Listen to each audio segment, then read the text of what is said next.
நம்மளோட கண்களை மூடி ஒரே ஒரு நிமிஷம் ஜெபம் பண்ணுவோம். ஏசப்பா, உங்களுக்கு ஸ்தோத்திர ஆவியானவரே, உங்கள் சமூகத்தில் நாங்கள் வந்திருக்கிறோம். ஏசப்பா ஆண்டவரே, நீங்கள் சிலுவையில் எங்களுக்காக பாடுபட்டு, ஆண்டவரே எங்களுக்காக நொறுக்கப்பட்டு, எங்களுடைய அக்கிரமங்களுக்காக மீறல்களுக்காக ஆண்டவரை தண்டிக்கப்பட்டு, ஆண்டவரை சிலுவையில் பேசின 7 வார்த்தையை நாங்கள் தியானித்து கொண்டிருக்கிறோம். ஏசப்பா ஆண்டவரை 3 வார்த்தைகள் மூலமாக எங்கள் கூட நீங்கள் இடைப்பட்டீங்க. ஆண்டவரை இந்த 4வது வார்த்தை வழியாக கர்த்தருடைய ஆவியானவர் எங்கள் கூட என்ன பேச வேண்டுமோ அந்த வார்த்தையை நீங்கள் எங்கள் கூட இடைப்படுங்க. ஏசப்பா ஆண்டவரை உங்கள் சமூகத்தில் ஒப்பு கொடுக்கிறோம். எங்களுக்கு தேவையான வார்த்தை எங்கள் மத்தியில் வெளிப்படட்டும். உங்கள் கரத்தில் எங்களை முற்றிலுமாக தாழ்த்தி வெறுமையாக்கி ஒப்பு கொடுக்கிறோம். இயேசுவின் நாமத்தில் பிதாவே, ஆமென். கர்த்தருடைய நாமம் இந்த வேளையில மகிமைப்படுவதாக. இதுவரைக்கும் நம்ம 3 வார்த்தையை பார்த்தாச்சு. இப்போ 4வது வார்த்தையை பார்க்க போகிறோம். நமக்காக, நம்மளோட பாவங்கள், நம்மளுடைய சாபங்கள் எல்லாத்துக்காகவும் என்ன பண்ணுறாருன்னா, அவர் அடிக்கப்படுறார், நொறுக்கப்படுகிறார், அவர் பாதிக்கப்படுகிறார். அந்த நிலையில் என்ன பண்ணுறாருன்னா, அவர் சிலுவையை பற்றிய உபதேசம் இருக்குல்ல, அது ரட்சிக்கப்பட்ட நமக்கு அது பலன் தானே. அதனால என்னோட பிள்ளைங்களுக்கெல்லாம் நான் பலன் கொடுக்கணும் அப்படின்ட்டு அவர் 7 வார்த்தை என்ன பண்ணுறாருன்னா சிலுவையில் பேசுகிறார். அதில் இப்போ நம்ம 4வது வார்த்தையை தியானிக்க போகிறோம். மத்தேயு 27வது அதிகாரம் 46வது வசனம் 47. மத்தேயு 27வது அதிகாரம் 46, 47.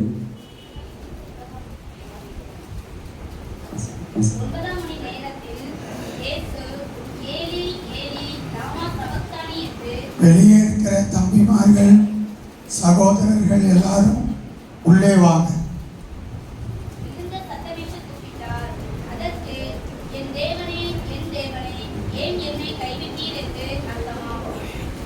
இந்த வசனத்தை நம்ம வாசிச்சு பார்த்தோம்னா 9ஆம் மணி நேரத்தில் இப்போ யூதர்களோட நேரம் 1ஆம் மணி நேரம், 2ஆம் மணி நேரம், அப்படியே அவங்களோட நேரம் அப்படி இருக்கும். அது நம்மளோட நேரப்படி பார்த்தா யூதர்களோட நேரத்தில் இயேசு கிறிஸ்து 6வது மணி நேரத்திலிருந்து 9வது மணி நேரம் வரைக்கும் பூமி ஃபுல்லாக இருட்டாக இருந்துச்சு அப்படின்னு வசனம் சொல்லுது. அது எந்த நேரம் அப்படின்னா கரெக்டாக 12 மணி. அந்த 12 மணிலிருந்து 3 மணி வரைக்கும், இந்த 3 மணி நேரம் என்னன்னா உலகம் ஃபுல்லாக என்னாகுன்னா இருளா இருக்கு. இதற்கு முன்பாக அப்படி நடந்தது கிடையாது. இதற்கு பின்பாக இயேசு வருகையில மட்டும்தான் என்ன பண்ணும், அப்படி நடக்கும். அப்ப இயேசு கிறிஸ்து அவரோட வாழ்க்கையை அவரோட திட்டத்திற்கு நேரம் ஒப்பு கொடுத்தாரா. அதனால தேவன் என்ன பண்றான்னா, இயற்கைக்கு அப்பாற்பட்ட அதிசயம், அற்புதம் எல்லாம் அவரோட வாழ்க்கையில, நீங்க இயேசு கிறிஸ்துவனுடைய வாழ்க்கையை வாசிச்சு பாருங்களேன். அவரோட வாழ்க்கையில தேவன் அவ்வளவு அற்புதங்கள் என்ன பண்ணிருப்பாரு, செஞ்சிருப்பாரு. சரி, இப்ப நம்ம இயேசு என்ன சொல்றாருன்னா, அந்த 9வது மணி நேரம், அந்த இருட்டான நேரத்துல அவர் என்ன சொல்றாரு அப்படின்னா, அந்த நேரத்துல என் தேவனே ஏன் என்ன கைவிட்டீங்க. இப்ப இந்த வார்த்தையை பார்த்தா நமக்கு என்ன தோணுது? இது ஒரு ஜெபமா, இல்லாட்டி இது ஒரு கேள்வியா? ஒரு மனுஷன் ரொம்ப வேதனையா இருக்கிற நேரம் தேவனை என்ன பண்றானா, நீங்க என்ன கைவிட்டுட்டீங்களா, நீங்க என்ன பார்க்கலையா அப்படிங்கிற ஒரு கேள்வி கேட்கிறாங்க. அது கேள்வி நம்ம நினைக்கணுமா, அது ஜெபம் அப்படின்னு நினைக்கணுமானா, அது ஒரு புலம்பலான ஒரு ஜெபம், ஒரு கேள்வி அப்படின்னு நம்ம எடுத்துக்கலாம். இப்ப இயேசு கிறிஸ்து அவரால் தாங்க முடியல.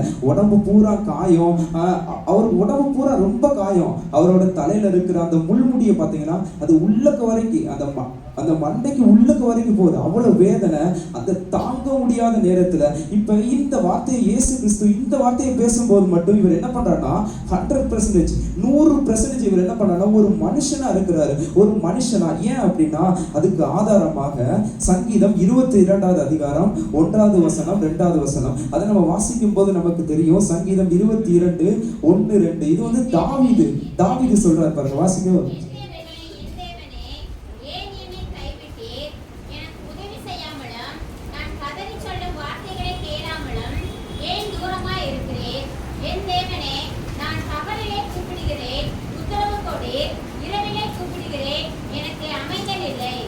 பாத்தீங்கன்னா இது யார் சொல்றா அப்படின்னா ஒரு மனுஷன்.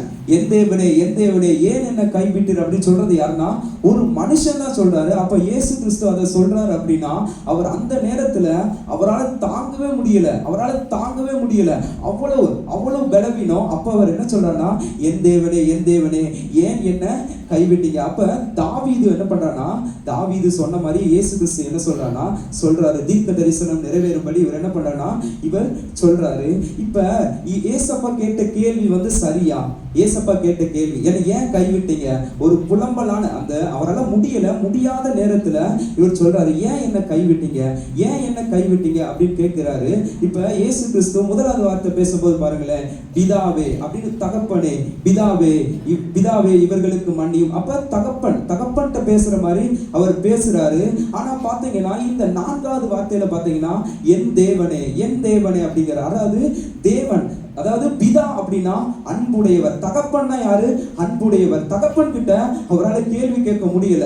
அதனால அவர் என்ன பண்றாருன்னா என் தேவனே, ஒரு அதிகாரம் உடையவரை பார்த்து என்ன பண்றாருன்னா, தேவன்னா யாரு? இந்த உலகத்தை படைத்த ஒரு அதிகாரம் உடையவர். அப்ப அந்த அதிகாரம் உடையவரை பார்த்து இவர் வந்து புலம்பிக் கொண்டு ஒரு கேள்வி கேட்கிறாரு, ஏன் என்ன கைவிட்டீங்க, ஏன் என்ன நீங்க கைவிட்டீங்க? ஏன்னா அவர் வந்து இந்த கேள்வி கேட்கிறாருல்ல, இதுல வந்து ஒரு 2 விதமான பொருள் இருக்கு, 2 விதமான பொருள்.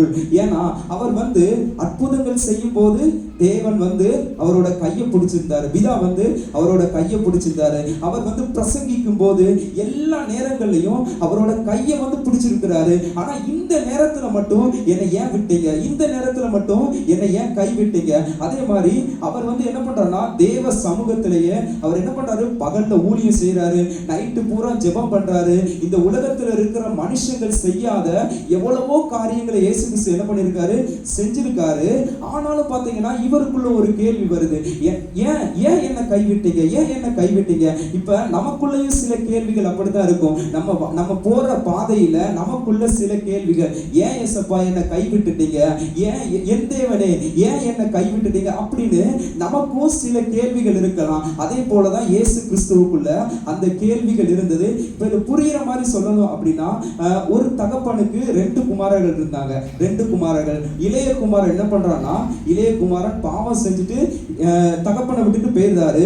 ஆனா திரும்ப வாராரா, திரும்ப வந்த இவர் என்ன பண்றாருன்னா, இவர் வந்து தகப்பனா பார்க்கிறார். இவர் வந்து என்ன பண்றாருன்னா தகப்பனாக பார்க்கிறார். தன்னுடைய தகப்பனா பிதாவை வந்து பார்த்ததுனால வந்து என்ன பண்றாருன்னா, என்னை மன்னிச்சிடுங்க அப்படின்னு வந்து இவர் கேட்கிறாரு. ஆனா இந்த மூத்த குமாரனை பாருங்களேன், மூத்த குமாரன் என்ன பண்றாருன்னா, அவர் வந்து அந்த தகப்பனை வந்து ஒரு அதிகாரம் உடையவரா பார்க்கறதுனால இவர் என்ன பண்றாருன்னா, இவனுக்கு நீங்க எதுக்கு இப்படி பண்ணீங்க அப்படின்னு ஒரு கேள்வியை கேட்கிறார். அப்ப நம்ம தேவனை பிதாவா பார்த்தோம், நம்ம இயேசு கிறிஸ்துவை வந்து பிதாவா பார்த்தோம் அப்படின்னா நம்ம அவரை கேள்வி கேட்கவே நமக்கு வந்து முடியாது. ஆனா அவரை தேவனா பார்த்தோம், அவர் அதிகாரம் உடையவரா பார்த்தோம்னா நம்ம அவர்கிட்ட நம்மளுடைய பிளவினா, நம்மளுடைய தாங்க முடியாத நேரத்துல நம்ம அவர்கிட்ட ஒரு புலம்பல் செய்யும்ல, ஒரு புலம்பல். எரேமியாவை என்ன பண்ணியிருக்கிறாரு, புலம்பி இருக்கிறார். அதே போல வேதத்துல நிறைய பேர் தேவன்கிட்ட என்ன பண்ணிருக்காங்கன்னா, அவங்களுடைய தாங்க முடியாத நேரம், தாங்க முடியாத சூழ்நிலையில ஒரு புலம்பலான ஒரு கேள்வி வந்து கேட்டிருக்காங்க.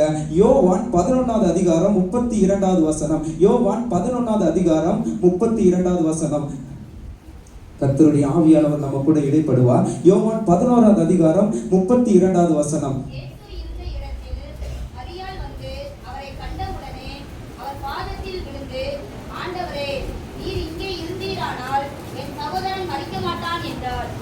பாருங்களேன், இப்ப மரியாளுக்குள்ள ஒரு கேள்வி வருது. அவர் வந்து லாசரு வியாதிப்பட்டு இருக்கும் போதே இயேசுவுக்கு வந்து தகவல் வந்து போகுது, இயேசப்பாவுக்கு அந்த தகவல் போகுது.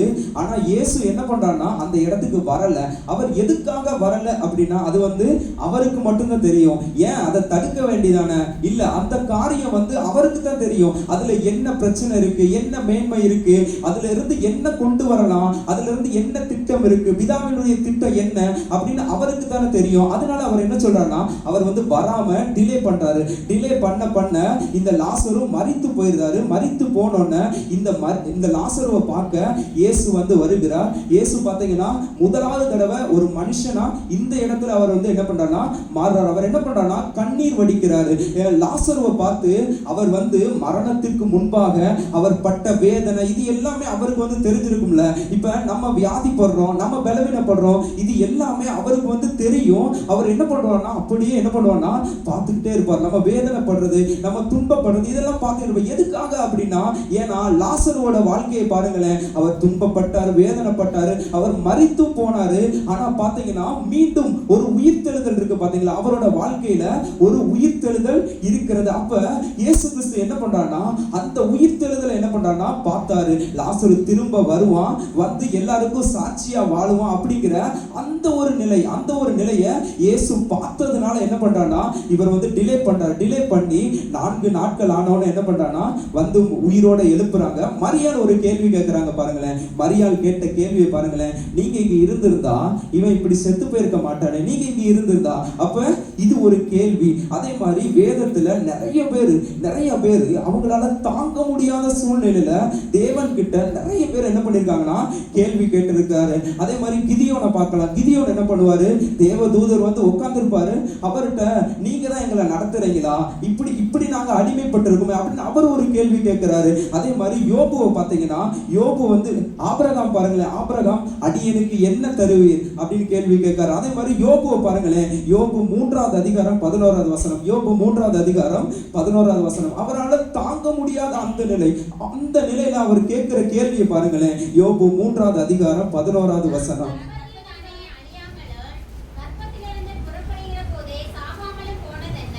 பாருங்க, இவரோட வேதனை அப்ப எவ்வளவு கொடுமையா இருக்குன்னு பாருங்களேன். எவ்வளவு கொடுமையான வேதனை. இவர் கேட்கிற கேள்வியை பாருங்களேன். ஏன்னா கர்ப்பத்திலே அழிந்திருக்காதது ஏன், எனக்கு ஏன் இவ்வளவு பாடு, இவ்வளவு போராட்டம் அப்படின்னு அவர் கேட்கிறாரா? நம்மளும் அப்படித்தானே சில நேரம் தேவன்கிட்ட கேட்போம்ல, எனக்கு ஏன் இயேசப்பா இந்த பாடு, எனக்கு ஏன் இயேசப்பா இந்த போராட்டம் அப்படின்னு நம்ம கேட்கும் போது அவர் என்ன சொல்லுவார்னா, அவர் இப்ப இருக்கிறத பார்க்க மாட்டார். ஏன்னா அவருக்கு நம்மளோட நிகழ்காலம் தெரியும், நம்மளோட இப்ப நடந்து கொண்டிருக்கிற காலம் தெரியும், இனிமேல் வருகிற அந்த எதிர்காலமும் அவருக்கு தெரியுமா. அதனால அவர் என்ன பண்றாருன்னா அமைதியா இருக்கிறாரு. இவனோட பாதை இந்த பாதை, அதனால இவன் தான் இதை கடந்து வரணும். இவனுக்கு நான் பலன் மட்டும் கொடுப்பேன், இவன் விசுவாசம் மட்டும் போகாம நான் பார்த்துக்கிடுவேன். இவன் வரணும், இவன் இன்னும் நடந்து வரணும், இன்னும் இவன் போக வேண்டிய தூரம் நிறைய தூரம் அப்படின்னு சொல்றாரு. இந்த யோபு பாத்தீங்கன்னா, நான் வந்து அழிந்திருக்கலாம்ல அப்படின்னு சொல்றாரு. ஆனா இவர் அழிந்திருந்தா இவர் இப்ப இந்த யோபுனுடைய வாழ்க்கை எத்தனை பேருக்கு சாட்சியா இருக்கு. இந்த நம்ம வேதத்துல நம்ம எதையாவது இழந்துட்டோம்னா, நம்ம ஏதாவது ஒரு காரியத்தை தவற விட்டுட்டோம்னா, அப்ப இந்த யோபுனுடைய சரித்திரத்தை தானே நம்ம பார்க்கிறோம். அப்ப தேவன் இழந்ததை திரும்ப தந்திருக்கிறார். அப்ப இவர் எவ்வளவு சாட்சியா இருக்கார் தெரியுமா. சாட்சியா இருக்க தேவன், சாட்சியா இருக்க யாரை தெரிந்து கொண்டாரோ அவங்க எல்லாரும் இந்த பாதையில தான் இயேசு கிறிஸ்து நம்ம எல்லாருக்கும் ஒரு சாட்சி. இயேசு கிறிஸ்து சாட்சி. அதே போல இந்த பாதை, இந்த கண்ணீரின் பாதை, இந்த துக்கமான பாதை, இதுல கடந்து போறவங்க எல்லாரும் யாருன்னா ஒரு சாட்சி. அவங்களோட சாட்சியை பார்த்து அநேகர் என்ன பண்ணுவாங்கன்னா தேவன் பக்கம் வருவாங்க. இப்ப இயேசு கிறிஸ்துவ தேவன் கைவிட்டாரா, அப்படின்னு நம்ம கொஞ்ச நேரம் தியானித்து நம்ம ஜெபிக்க போகிறோம். ஓசியா 11வது அதிகாரம் 8வது வசனம். ஓசியா 11வது அதிகாரம் 8வது வசனம். எப்ராஹிமே, உன்னை நான் எப்படி கைவிடுவேன்? அப்ப கைவிடவே மாட்டேன் அப்படின்னு சொல்றாரு. நான் உங்களை எப்படிப்பா கைவிடுவேன் அப்படின்னு சொல்றாரு. அப்ப இயேசு கிறிஸ்துவை இவர் கைவிட்டிருப்பாரா அப்படின்னு பார்த்தா கண்டிப்பா என்ன பண்ணானா, இயேசு கிறிஸ்துவை இவர் கைவிட்டாரு. இவரோட முகத்தை இயேசு கிறிஸ்துவுக்கு மறைத்தார். பிதா வந்து அவரோட முகத்தை இயேசு கிறிஸ்துவுக்கு மறைத்தார். இதற்கு காரணம் என்ன அப்படின்னா, நம்ம எல்லாருடைய பாவம், நம்ம எல்லாருடைய சாபம், இது எல்லாம் என்ன ஆகுதுன்னா அவர் ஒருவர் மேல எல்லாருடைய பாவத்துக்காக ஒருத்தர் மரித்தா போதும் அப்படின்னு தேவன் வந்து ஒரு முடிவு எடுத்து இவர் மேல எல்லா பாவத்தையும் சுமத்தி இவர் அதற்கு அப்படி அடிக்கிறாங்க, அப்படி கொடுமைப்படுத்துறாங்க. அப்ப எல்லாருடைய பாவத்திற்காக இவர் ஒருவர் வந்து மரித்தாரா. அதனால என்ன பண்றாருன்னா, இந்த பாவத்தை வந்து பிதாவுக்கு ஒரு பேர் இருக்கு, அவர் பாவத்தை பாராத சுத்த கண்ணர். அப்ப நமக்குள்ள பாவம், இப்ப இந்த இயேசு கிறிஸ்து மேல எல்லா ஜனங்களுடைய பாவமும் வந்ததுனால என்ன ஆச்சு அப்படின்னா, பிதா வந்து அவரோட முகத்தை என்ன பண்றாரு, மறைச்சிட்டாரு. பிதா வந்து அவரோட முகத்தை மறைச்சிட்டாரா? மறைச்ச உடனே இவர் ஒரு கேள்வி கேட்கிறாரு, இது வரைக்கும் என் பக்கத்துல இருந்தீங்களே, இப்ப ஏன் என்ன கைவிட்டீங்க அப்படின்னு ஒரு கேள்வி கேட்கிறாரா? இவர் அந்த கேள்வி கேட்ட உடனே அதுக்கடுத்து பாருங்களேன், இவர் கேள்வி கேட்ட உடனே தேவன் என்ன பண்றாருன்னா அவரோட கையை பிடிக்கிறாரு. அதற்கு உதாரணமாக இயேசு கிறிஸ்து லாஸ்ட் வார்த்தையை பாருங்களேன், பிதாவே உம்முடைய கையில என் ஆவிய நான் ஒப்பு கொடுக்கிறேன். ஏன் தேவன் சொல்லியிருக்கலாம்ல? இல்ல, எனக்கு அவர் திரும்ப என் கையை பிடிச்சிட்டார்ல, அதனால அவர் என்னுடைய தகப்பனா மாறிட்டார். அதனால பிதாவே உங்க கையில என் ஆவிய நான் ஒப்பு கொடுக்கிறேன். அப்ப ஆவியானவர் இந்த வேளையில நம்ம கூட இடைப்படுகிறது என்ன அப்படின்னா, நம்ம போகிற பாதை எவ்வளவு கடினமா இருந்தாலும் பரவாயில்ல, இயேசு கிறிஸ்து போன பாதை, இயேசு கிறிஸ்து போன பாதையோட நம்மளோட பாதை அவ்வளவு கடினம் இல்ல. யோபு போன பாதையோட நம்மளோட பாதை அவ்வளவு கடினம் இல்ல. இன்னும் மேகம் போன்ற திரளான சாட்சிகள் வேதத்தில் இருக்கு. அவங்க போன பாதையோட நம்மளோட பாதை அவ்வளவு கடினமானது இல்ல. ஆனாலும் அவங்கள பாருங்களேன், அவங்க தேவன் கிட்ட ஒரு காரியம் நடந்த உடனே அவங்க ஒரு புலம்பலான ஒரு கேள்வி அப்படியே நம்ம வந்து மனுஷங்க கிட்ட நம்ம போய் சொன்னோம்னா அவங்க என்ன சொல்லுவாங்கன்னா, நீ ஏசப்பாவை நம்பி போனியே, அதான் உனக்கு இப்படி ஆயிடுச்சு அப்படிம்பாங்க. ஆனா இப்ப நம்ம வாசிச்ச எல்லாரும் பாருங்களேன், யோபு தேவன் கிட்ட போறாரு, தேவன் கிட்ட போய் சொல்றாரு. அதே மாதிரி மரியாள் வந்து இயேசு வந்த உடனே அவரோட பாதத்துல அமர்ந்து ஏன் என்ன கைவிடு, ஏன் நீங்க வரல அப்படின்னு கேட்கறாங்க. அதே மாதிரி இயேசு கிறிஸ்து பேசினது அந்த பக்கத்துல இருக்கிறவங்களுக்கு என்ன பண்ண புரியல. இவர் எலியாவை கூப்பிடுறாரு அப்படின்னு அங்க இருக்கிற எல்லாரும் என்ன பண்றாங்கன்னா பரியாசம் பண்றாங்க. அப்ப பாத்தீங்கன்னா இவர் என்ன பண்றாருன்னா தனியா போறாரு. போய் என்ன பண்றாருன்னா இந்த யோபு, இந்த மரியாள் எல்லாரும் தனியா அவர்கிட்ட போய் என்ன பண்றாங்கன்னா கேட்கிறாங்க, ஏன் என்ன கைவிட்டீங்க அப்படின்னு ஒரு புலம்பல் கேள்வி அவரோட சமூகத்துல கேட்கிறாங்களா? கேட்ட உடனே அவர் என்ன பண்றாருன்னா அவர் அதுக்கு பலன் கொடுக்கிறார். தாண்டி செல்வதற்கு என்ன பண்றாருன்னா பலன் கொடுக்கிறாரு. ஏன்னா நம்மளோட பாதை இதுதான் அப்படின்னு அவருக்கு தெரியும். நம்ம கிட்ட இப்ப உன்னோட பாதையில இவ்வளவு கல் இருக்கு, இவ்வளவு குழி இருக்கு அப்படின்னு சொன்னா நம்ம நடப்போமா? நீங்களே சொல்லுங்க. நம்மளோட பாதையில இவ்வளவு போராட்டம் இருக்கு, இவ்வளவு பலவீனம் இருக்கு, நீங்க வந்து இப்படி விழுந்துருவீங்க, இவ்வளவு பாவம் செய்வீங்க, இவ்வளவு தேவனை விட்டு நீங்க தூரமா போவீங்க, தேவன் வந்து உங்களோட வாழ்க்கையில இவ்வளவு காரியத்தை அனுமதிச்சிருக்கிறார் அப்படின்னு நமக்கு முன்னாலேயே சொன்னா நம்ம என்ன பண்ணுவோம்? ஏசப்பாவே வேண்டாம், நான் வந்து அங்கேயே போய் இருந்துக்கிறேன் அப்படின்னு நம்ம சொல்லுவோமா? அதனால அவர் என்ன பண்ணுவார்னா சொல்ல மாட்டாரு. ஆனா நம்ம போவோம் பாத்தீங்களா, நம்ம போற பாதையில நமக்கு பலன் கொடுத்துக்கிட்டே இருப்பாரு. நமக்கு பலன், அந்த வார்த்தையை வச்சு நமக்கு பலன் கொடுத்துக்கிட்டே இருப்பாரு. தம்முடைய அபிஷேகத்தை வச்சு என்ன பண்ணுவோம்னா நமக்கு பலன் கொடுத்துக்கிட்டே இருப்பாரு. நம்ம என்ன பண்ணுவோம்னா நம்ம அப்படியே என்ன பண்ணுவோம்னா நடந்து போவோம். நம்மளுடைய தரிசனம், நம்மளுடைய திட்டத்துக்கு நேரா நம்ம நடந்து போவோம். தேவன் வந்து நம்ம எல்லார குறித்தும் ஒரு உயர்ந்த திட்டத்தை வச்சிருக்கிறாரா? ஆனா இந்த சோதனை நேரம் இருக்குல்ல, இந்த நேரத்துல அநேகர் என்ன பண்ணுவாங்கன்னா தேவனை விட்டுட்டு என்ன பண்ணுவாங்க? பெய்வாங்க. ஆனா இவர் என்ன பண்றாருன்னா நடக்கிறாங்க. நம்ம இப்ப தியானிச்ச எல்லாருமே என்ன பண்றாங்கன்னா இயேசு கிறிஸ்து என்ன பண்றாருன்னா அந்த ஒரே ஒரு கேள்விதான், அவ்வளவுதான். அதுக்கடுத்து அதை பத்தி அவர் பேசலையே, ஏன் என்ன கைவிட்டீங்க அப்படின்னு கேட்டுட்டு அவ்வளவுதான் முடிச்சிட்டாரு. அதுக்கடுத்து தாகமா இருக்கு, அடுத்த வரிசையா அவர் என்ன பண்றாரு? பேச ஆரம்பிச்சிட்டாரு. அப்ப நம்ம கிட்ட ஆவியானவர் என்ன சொல்றாருன்னா நமக்கு என்னனாலும் வந்திருக்கலாம், நம்ம ஒரு தடவை அவர்கிட்ட கேட்டுக்கணும், அவரோட சமூகத்தில் அமர்ந்து நம்ம கேட்டுக்கணும். அவர் என்ன பண்ணுவார்னா நமக்கு பலன் தருவார். பலன் தந்து நம்மளோட கையை பிடிச்சி என்ன பண்ணுவார்னா நம்மளை வந்து அப்படியே நடத்தி கொண்டு போவார். ஏசப்பா என்ன பண்ணுவாங்க? நம்ம கையை பிடித்து நம்மளை நடத்தி கொண்டே போவாங்க. இப்ப இதன் மூலம் ஆவியானவர் நம்ம கூட பேசுறது என்னன்னா, நம்ம தாங்க முடியாத பலவீனம் ஆனாலும் பரவாயில்ல, தாங்க முடியாத எந்த வேதனை ஆனாலும் பரவாயில்ல, நம்ம தேவன் கிட்ட என்ன பண்ணலாம்னா நம்ம கேட்கலாம், நம்ம போய் விசாரிக்கலாம். இப்ப மரியாள் பாருங்களேன், மரியாள் கிட்ட தேவ தூதன் ஒரு வார்த்தை சொன்னோன்னு அவங்க போய் விசாரிக்கிறாங்கல்ல, ஒரு வார்த்தை போய் கேட்கிறாங்க, இது எப்படி ஆகும், நான் பலவீனமானவா, இது எப்படி ஆகும் அப்படின்னு ஒரு கேள்வி கேட்கிறாங்கல்ல. அப்ப சொன்ன உடனே நம்ம சில காரியங்கள் நடந்த உடனே தேவ சமூகத்துல நம்ம போய் கேட்கலாம். அதை வந்து அவர் வந்து தப்பா நினைக்க மாட்டார், அதை அவர் தப்பா நினைக்க மாட்டாரு. ஏன்னா சங்கீதம் 22வது அதிகாரம் 24வது வசனம், சங்கீதம் 22வது அதிகாரம் 24வது வசனம்,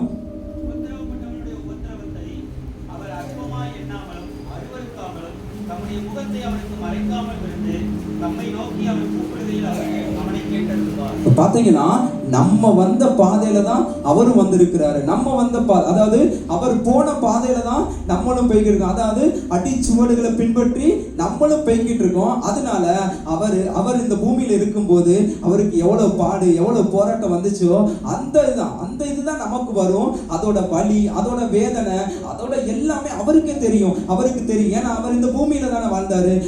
தெரியும் இந்த பாடு இவ்வளவு வேதனை வந்தா மனசு இவ்வளவு கஷ்டப்படும், இவ்வளவு மறுதளிக்கிற நிலை வரும் அப்படின்னு அவருக்கு என்ன பண்ணுனா தெரியறதுனால அவர் என்ன பண்றாருன்னா, நான் உங்களை ஒண்ணு சொல்ல மாட்டேன், நான் உங்களுக்கு பலன் மட்டும்தான் தருவேன், நீங்க நடந்து போங்க, பின்னால மகிமை கண்டிப்பா வெளிப்படும் அப்படின்னு ஆவியானவர் சொல்றாரு. சரி, நம்ம ஒரே ஒரு நிமிஷம் ஜெபம் பண்ணுவோம். ஸ்தோத்திர ஆவியானவரே, உங்க சமூகத்துல எங்களை நாங்க ஒப்பு கொடுக்கிறோம் ஏசப்பா. ஆண்டவரே, நீங்க எங்க கூட இடைப்பட்ட எல்லா வார்த்தைகளுக்காக உங்களுக்கு நன்றி ஏசப்பா. ஆண்டவரே, எங்களுடைய கைவிடப்பட்ட நிலையிலையும் ஆண்டவரே நாங்க உங்களை நோக்கி பார்க்க எங்களுக்கு நீங்க கிருபை கொடுங்க ஏசப்பா. நாங்க இனிமேல் உங்களை நோக்கி பார்ப்போம் ஏசப்பா. எங்களுக்கு அதற்கு தேவையான பலனை கொடுங்க. சில பாதைகளை கடந்து செல்வதற்கு, சில சூழ்நிலைகளை கடந்து செல்வதற்கு தேவையான பலனை நீங்க எங்களுக்கு கொடுங்க ஏசப்பா. நாங்க எங்களை உங்க சமூகத்துல ஒப்பு கொடுக்கிறோம் ஏசப்பா. ஆண்டவரே, எங்களுடைய தூரம் வெகு தூரம், நாங்க போக வேண்டிய தூரம் வெகு தூரம். ஆண்டவரே, நாங்க நடந்து செல்ல எங்களுக்கு நீங்க கிருபை கொடுங்க ஏசப்பா. உங்க சமூகத்துல எங்களை தாழ்த்தி ஒப்பு கொடுக்கிறோம். நீங்களே பொறுப்பெடுத்துக் கொள்ளுங்க. நீங்க எங்க கூட இடைப்பட்ட எல்லா வார்த்தைகளுக்காக உங்களுக்கு நன்றி. இயேசுவின் நாமத்தில் பிதாவே, ஆமென், ஆமென்.